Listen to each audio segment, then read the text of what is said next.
ভারত বাংলাদেশ সীমান্তের কথা শুনলে আমাদের মনে হয় উঁচু উঁচু তারকাটায় ঘেরানো এক প্রাচীর সীমান্ত।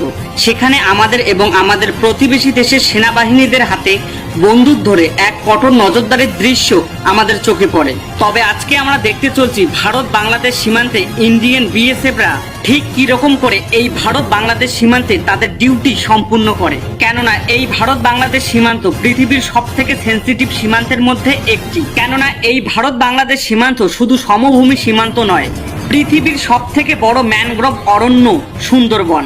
এই ভারত বাংলাদেশ সীমান্তের মধ্যে রয়েছে কাঁটাতারবিহীন হাজার হাজার কিলোমিটার ভারত বাংলাদেশ সীমান্ত, এবং এগুলোর থেকেও মোস্ট ডেঞ্জারাস সীমান্ত ভারতের ত্রিপুরা ও মেঘালয় রাজ্যের পাহাড়ি সীমান্ত। এবং এই পাহাড়ি সীমান্তের গহীন অরণ্যে বসবাস করে পৃথিবীর সব থেকে ভয়ানক ম্যালেরিয়া মসকিটো, প্লাজমেডিয়াম ও ফেন্সিপেডিয়াম। এবং এগুলো চ্যালেঞ্জের মুখে দাঁড়িয়ে আমাদের ইন্ডিয়ান বিএসএফরা তাদের ডিউটি সম্পূর্ণ করে থাকে।